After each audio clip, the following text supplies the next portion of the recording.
innovations in everything from fintech to clean energy. With its population set to nearly double by 2050, reaching 2.5 billion people, Africa stands as a beacon of opportunity for inclusive growth, leveraging its vast natural resources and abundant human potential to increase prosperity not only in Africa but around the world. As a result, many multinational corporations see a need to have a direct presence somewhere in sub-Saharan Africa. Many such companies have already established a presence in Asia, particularly in Singapore, which is now increasingly popular as a business hub. According to a report by the Economist Intelligence Unit, Singapore boasts the world's most favorable business environment for the next 5 years. However, the question arises, which African region might witness a similar surge in corporate presence? Unfortunately, Africa's biggest economies are struggling lately. Nigeria's economy is heavily reliant on oil and has seen a decline in GDP per capita since 2015 due to plummeting crude prices. Infrastructure issues, power outages, and inconsistent policies further compound its woes. Similarly, Angola, also oil-dependent, strives to diversify its economy amidst mounting debt, primarily owed to China. In South Africa, challenges stem from crony capitalism, electricity shortages, and inadequate investment, leading to its second recession in 2 years before the pandemic hit. Currently, these places are not positioned to become dominant sub-Saharan economic hubs. In contrast, the one country in Africa that is making remarkable progress in major investments in 3 key areas, institutions, integration, and infrastructure, is Kenya. Kenya has come a long way in the last 20 years, from a country plagued by poverty and political turmoil to a rising economic power that at one point outperformed the regional average for 8 consecutive years, with GDP growth above 5%. Kenya's economy is primarily market-driven, with some state-owned enterprises. It is classified as an emerging market and boasts average industrialization levels, leading among its East African counterparts. Recently, Kenya even surpassed Angola to become the 3rd largest economy in sub-Saharan Africa, trailing only Nigeria and South Africa. Kenya also has some geographical advantages, boasting an extensive coastline across the Indian Ocean. Studies suggest that landlocked countries tend to have poorer economic performance, while coastal nations find it easier to connect with the rest of the world. Throughout history, Kenya's trade centers along the Tanzanian coast, known as the Land of Zanj, have facilitated exchanges with China, India, Indonesia, the Middle East, North Africa, and Persia since ancient times, as far back as the 2nd century. Today, Kenya has relatively easy access to China and India, which are large markets and sources of capital. In the current geopolitical landscape, East Africa, including Kenya, is gaining increased attention from various sources compared to much of West Africa. Looking at Singapore, it capitalized on its strategic location and dynamic policies earlier than other aspiring hubs in the region. Singapore is known for being welcoming to foreign businesses, making it one of Asia's leading financial sectors that attracts foreign investments. Many multinational companies have already set up shop in this small country. Singapore's status as the largest foreign exchange center in the Pacific/Asia region and the 3rd largest globally is another major draw, thanks to its emphasis on promoting international trade through free trade agreements with surrounding major countries. Kenya could potentially follow a similar path. In East Africa, Kenya stands as the economic powerhouse. It boasts the largest economy in the region, which is notably more dynamic compared to its neighbors. Kenya's economy is well connected to others in terms of investment and trade, making it the central hub for economic, commercial, financial, and logistical activities in East Africa. According to the World Bank's Ease of Doing Business ranking, Kenya is positioned 56th globally and 4th in Africa, reflecting its favorable business environment. Moreover, Kenya is globally recognized as a hub of innovation, earning the nickname Silicon Savannah due to its rapidly growing technology and innovation ecosystems. Major players like Google, Microsoft, and Intel have established their regional headquarters in Nairobi, with IBM even setting up its first African research lab in the city. Kenya's economic dominance in the region is driven by a robust private sector that has flourished under generally market-friendly policies since independence. The country's relative political stability and consistency in policies have also contributed significantly to its economic dominance. In contrast, other East African nations have experienced more turbulent political histories. For example, Tanzania pursued a socialist ideology known as Ujamaa under President Julius Nyerere, which hindered private sector growth. Such factors undermined the growth of the private sector in the other East African countries. Though these countries have undertaken substantive reforms and are now on a positive growth trajectory, Kenya is likely to hold on to its dominant position for the near to medium future. In 2007, Safaricom, a major telecom company in Kenya, introduced M-Pesa, a mobile money service that quickly gained popularity in the Kenyan market. M-Pesa allows people to transfer money using their phones and has become the most successful service of its kind globally. Initially, M-Pesa was created to enable repayment of microfinance loans through mobile phones, cutting down on cash handling costs and enabling lower interest rates. But it turns out that this simple system, initially built off of text messaging, with no smartphones or apps required, used for everything from paying electricity bills to school fees, makes a significant difference for poor families. A study revealed that families living closer to a mobile money agent were less likely to be in extreme poverty, under $1.25 a day, or poverty, under $2 a day. Normally, poor families face consumption shocks, where they can't afford basic needs when income drops, but those with access to mobile money experience more stability. Being able to save and receive transfers from friends and family provides a safety net. Published in the 2016 issue of Science, the study estimates that since 2008, mobile money access has increased daily consumption levels for 2% of Kenyan households, lifting them out of extreme poverty, especially among female-headed households. How different would it? America spent $135 billion in today's money to rebuild Europe through the Marshall Plan. Right now, BRICS countries are positioning to invest over $800 billion in Africa's future. But here's what everybody's missing. This isn't just money. It's about something far more powerful. In the next few minutes, I'm going to show you why this could be the biggest shift in global economic power since World War II. And if you think this doesn't affect you, wait until you see what's coming. But first, let me rebel land. And the fastest growing population still struggles economically. It is Africa. The World Bank and IMF arrive with the so-called help. Their structural adjustment programs forced Africa to float their currencies, remove essential subsidies, privatize state companies, and open markets to unfair competition. Now pause for a second and imagine what we have just said. What will happen to your country tomorrow if someone forced it to remove all protective economic policies overnight? The results were devastating. Many African countries haven't yet recovered from the structural adjustment programs up to today. But what happens next is even more shocking, and it explains exactly why BRICS matters so much right now. Now think about this. When was the last time you heard a Western institution funding a project that connects multiple African countries? I'll wait. I will wait. Write in the comment section below. I mean, it's the richest country in Africa with a nominal GDP of over $400 billion. But when it comes to making transactions, most locals pay with cash. In fact, only about 35% of Nigerians even have a bank account. And with a population of over 200 million people, that's a lot of paper floating around. And excess cash can lead to increased crime, corruption, and a difficulty for some Nigerians to accrue credit and obtain loans. So, a tech entrepreneur named Tayo Oviosu came up with an idea to change the way Nigerians think about money, which quickly set him on a path to becoming one of the country's biggest rising stars of fintech. In Lagos, Nigeria, in West Africa, growing up here, really was fantastic for me. I learned a lot in terms of just grit and learning to handle a variety of issues that you face every day where not all the infrastructure works smoothly.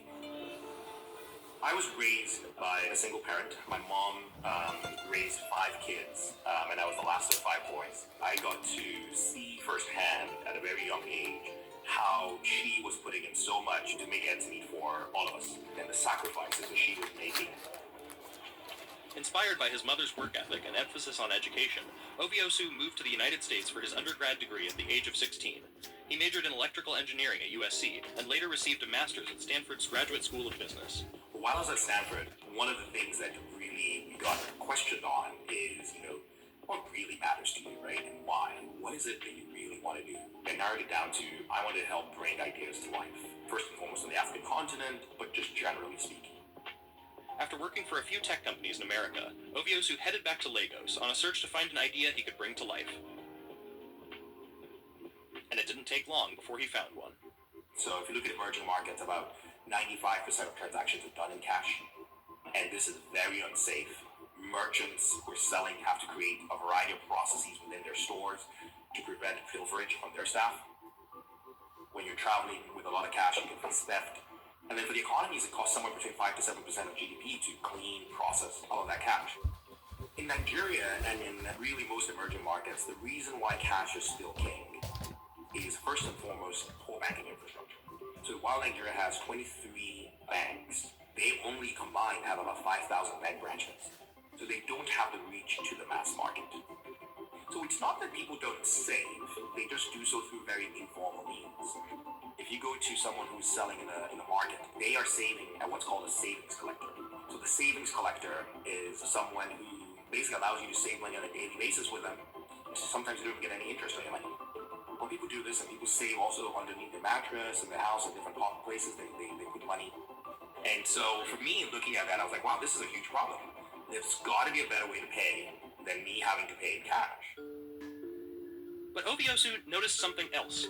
I have a phone, and I have a phone signal, and in fact, I have multiple phones, right? Because most Nigerians carry 2 to 3 phones. And if I don't have a phone signal on one network, I have a phone signal on another network. So why can't I pay with my phone? And that's really what got me going, right? And then I soon quickly realized that the problem I had was actually worse for most people. I was banked with 2 banks. Well, most people were not even banked at all. So 61% of Nigerians are not banked. So I was like, wow, this problem is huge. So Oviosu formed a startup called Paga, which would allow Nigerians to make transactions with their phones, among other services. But one of the challenges was to convince a cash-dependent customer that paying with Paga was legitimate. It was very clear to me that for us to reach the mass market, we had to build a network of what we call agents. These are mom and pops, pharmacies, grocery stores, people in the local community that are trusted. The agents provided consumers locations where Paga was supported, while offering the agents a commission on transactions. And welcome to Nextech. I'm here in Kigali in Rwanda to see if this nation of 13 million people can live up to the hype of being dubbed Africa's Silicon Valley.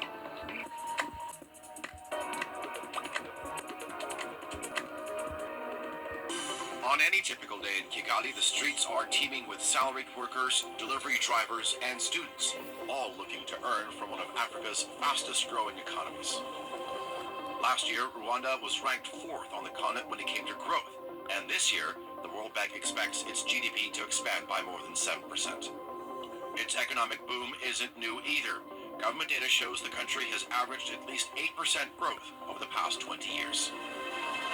And why is the economy so hot right now? Well, many credit the favorable regulatory environment that not only provides tax breaks and incentives, but also the human capital that is driving innovation. However, the environment was very different 3 decades ago. Colonial favoritism had created deep-rooted ethnic tensions between the Hutu majority and Tutsi minority. The assassination of President Habyarimana triggered mass killings and devastated the country's social fabric. Since then, Rwanda has undergone significant transformation, focusing on national unity, economic development, and perhaps, most importantly, reconciliation.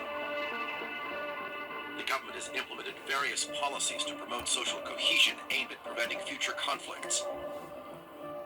One of the ways was setting up community-based justice systems like the Gacaca courts and Umuganda, national holidays whereby every Rwandan performs nationwide community service in the form of sweeping the streets. This is why the country is arguably one of the cleanest in the world. It's no secret that Rwanda has become synonymous with its most tragic event in history. Back in 1994, April the 7th marked the beginning of the genocide against the Tutsi, where in just under 100 days, nearly 1 million people were killed. The locals here call it Kwibuka, which means to remember, and this year marks the 30th anniversary. Celebrations this year were solemn, but the message was like years past. That the West and even the African Union bore responsibility for failing to stop the mass killings. Transactions of any given period of time. And we kind of also de-risk it since we're doing all the collections. So from time to time, financiers will come to us and say, we want to finance X partner. But for us to get a certain level of comfort, we would like you to play a role in the recovery process. So it trickles down in all sectors that we touch. It's very interesting when you talk about some of the plans that you have. You're a company that's almost a decade old. Where do you see yourselves in 10 years' time? It's a good question. We have big dreams. One of them being we want to go beyond the borders of Rwanda. We've experimented in West Africa, but it was a lot more of a learning curve at the time. We jumped too early, and I think we're at the point now where we've learned and have the knowledge and the skill set. So we're in the process of moving across the continent, starting with You say West Africa. You've dabbled a little bit. You have a little bit of experience in Cameroon. What have you learned from that experience in terms of your growth outside, not only in that region but in other regions across the continent? Well, the first lesson we learned is that you can't do copy and paste. You have to customize whatever it is you're taking to fit that region or that, not just from a tech perspective, but from a cultural perspective. Because anything, when people talk about technological transformations, what they're actually saying is that we want you to change the way you're doing things, which is not a very easy thing to do when it comes to people in general. Dusk in rural Zambia. Once it meant the wind down of the day, but with electricity, life goes on. Damien got power a year and a half ago and says it's been transformational.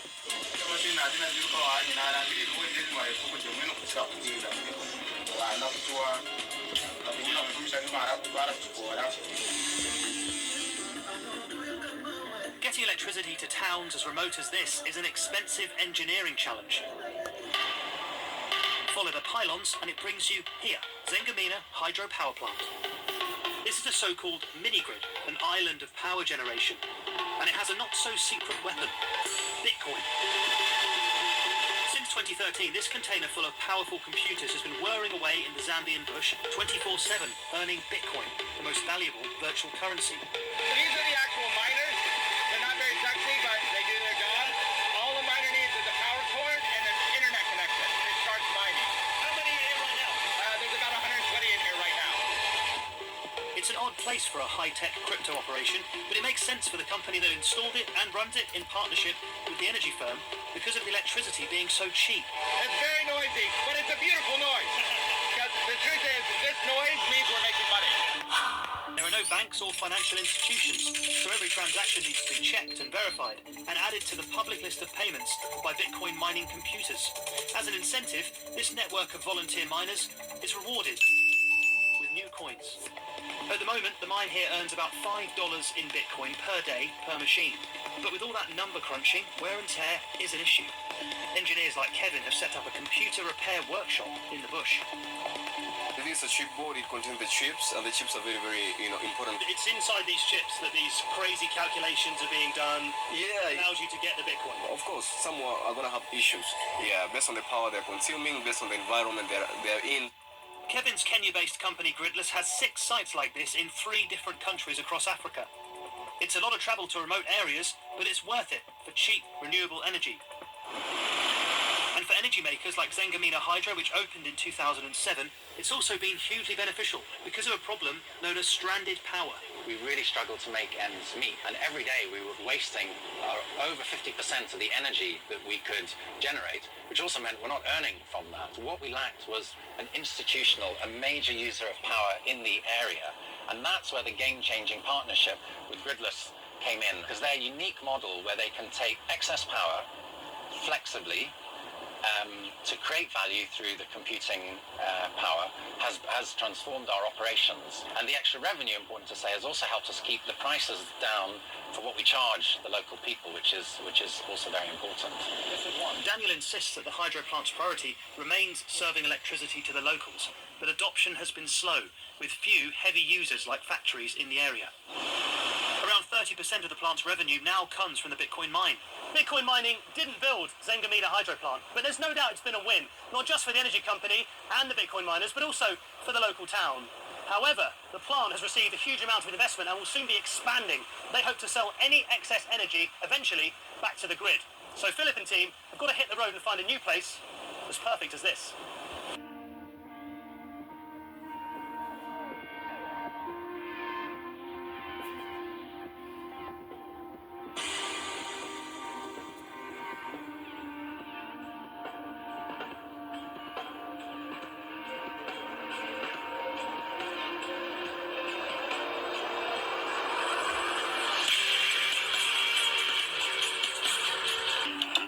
This is one of the most populous cities in sub-Saharan Africa. More than 4 million people live here. Among them, 8-year-old Ida, a coding wizard, Emabet Tesfaye, the manager of a big flower farm, and Asafa Mengesha, a pioneer in Ethiopia's solar power industry. All three illustrate how Africa's fortunes might change in the coming decades. The continent faces many challenges, including the recent spread of COVID-19, but in the long term, there is reason to be optimistic. By the end of this century, Africa is set to play a much bigger role in world affairs. The Asian growth miracle is likely to slow. Africa's rapid rise could be next.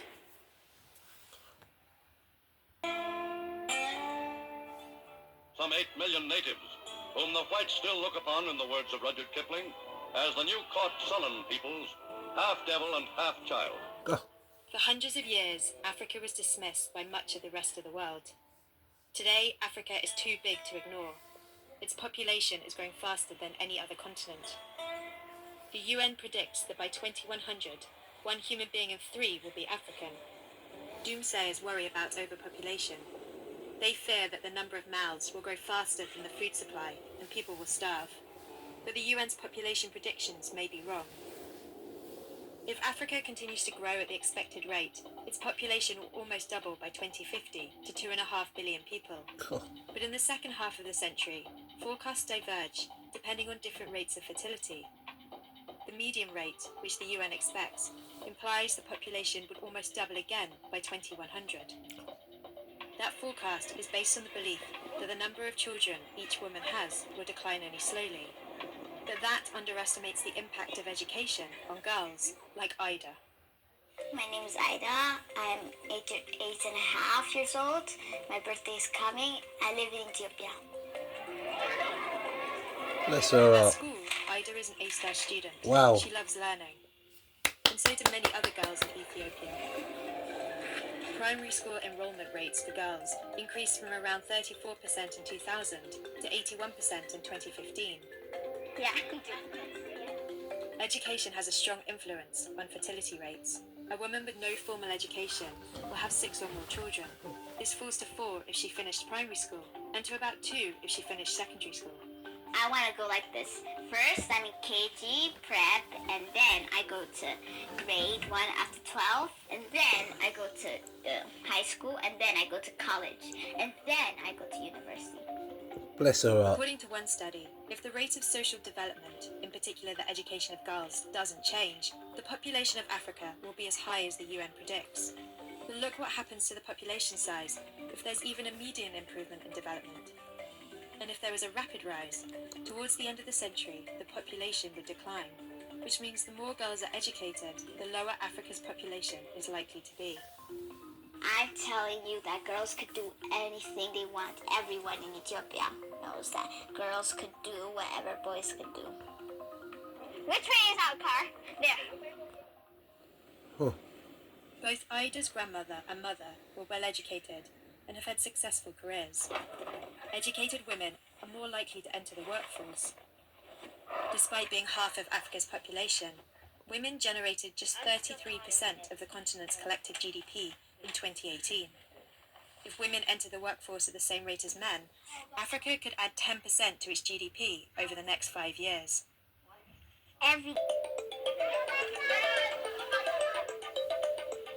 Africa is a continent on the rise. As part of the so-called Global South, Africa is making important advances. Economic growth is fueling jobs and opportunities. An improved investment climate is one of several factors factors driving the change. It comes after a decade of China's Belt and Road Initiative. Coming up, we look at some of the impacts of China's strengthening of relations with African countries. Our travels include stops in Djibouti, Kenya, and South Africa. We look at recent educational opportunities and vocational skills development to improve transportation, as well as sustainable energy solutions and wildlife protection initiatives. And we look at Africa's potential for the future.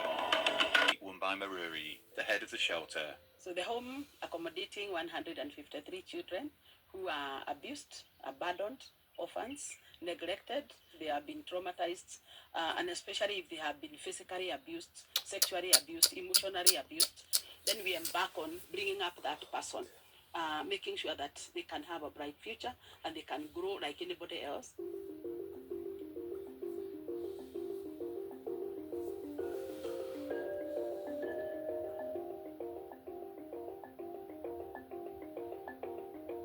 The school runs on a tight budget. Teaching the students vocational, real-world skills has in the past been challenging, but help is at hand. This tablet was invented and manufactured by China's Shenzhen Power Solution. The package comes with a solar panel and 3 solar lights. Li Xia is the founder of the company. I see a lot of people who are staying in the darkness. They need products, they need solutions, but nobody produces for them because of affordability. They cannot afford to buy anything rather than food.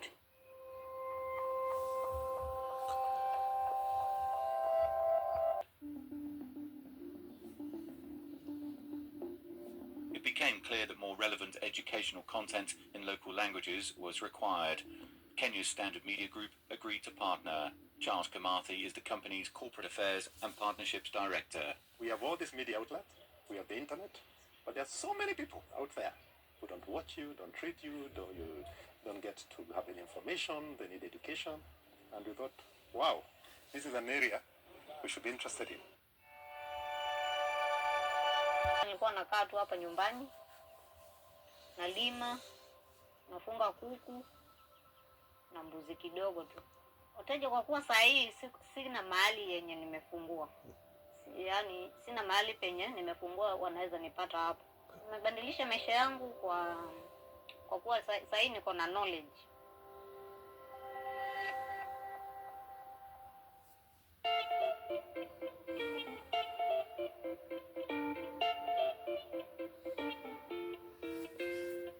But perhaps the area the tablet could have the most significant impact is farming. A small-scale farmer, the person is running the farm with his wife and his kids and his husband, and they're tilling the ground and they're growing. But at the end, they make very little money, if at all.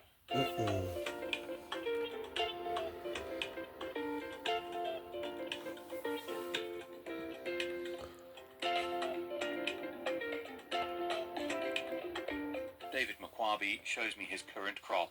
It's not much. Without a water source on the property, this, for now, is as much as he can grow.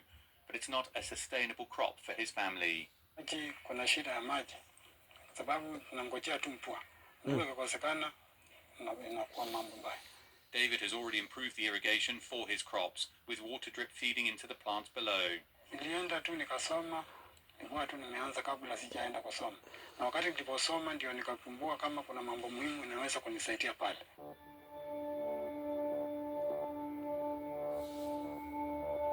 In the future, with better irrigation, the potential is there for David to farm more of his land.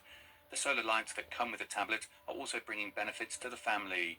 Before, David burned plastic to light the room, a process that releases harmful toxins. The solar lights allow his children to continue their studies at home. It was a one-lane road, but that has now changed.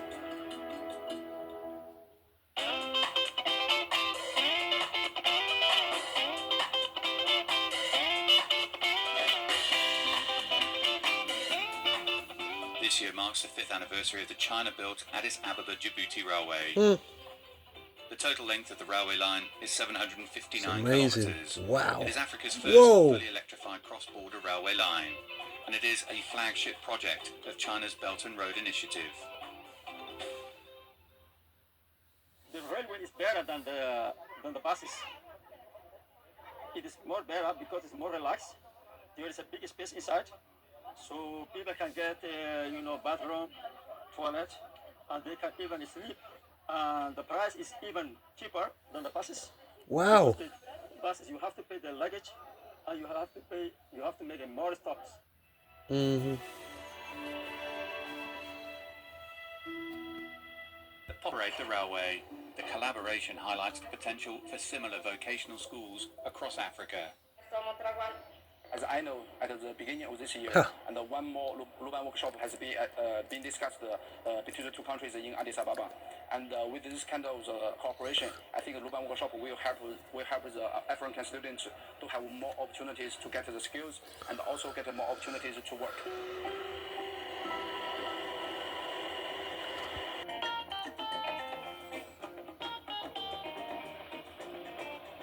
Cape Town in South Africa provides a stunning backdrop. The region has many incredible attractions, but it's not typically recognized as a destination that provides visitors with an African safari experience. That, though, is changing.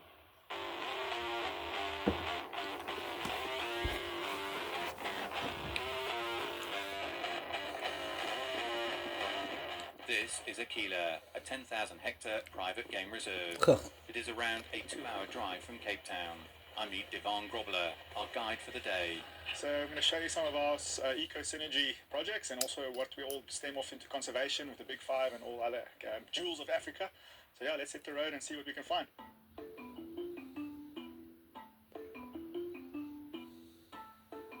A key focus for the reserve is on conservation and the preservation and protection of African wildlife. So we've got a small family herd here of 4 elephants. So these were originally in six? Yes, and we brought them across over here and we put them into a whole introduction process in Aquila here, and they're living out their best life now here.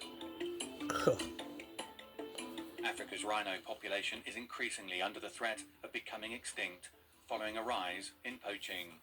It's okay, Jumbies. It's okay, big boy. Yeah, you scratchies. Huh? No scratchies. So this is Jumbo. He was one of our rescues, our second rescue. His mom died up in the Limpopo area. Every 8 hours there's a rhino being slaughtered. And we're losing these species on a massive, massive scale. If we don't stand up now and do more to protect these animals, we are seeing the mass extinction of this world. It's currently happening right now. We're going to see rhinos in our lifetime disappear. I think one thing about wild animals is you've got to remain calm. If you calm, they calm. So these lions come from a cane hunting operation, actually. So they're saved out of hunting. They would have been hunted. It's good that they're smelling the vehicle. Yeah, they're getting used to it. Curious to see there's nothing. They're going to get bored of us right now. And then they're going to go lie down.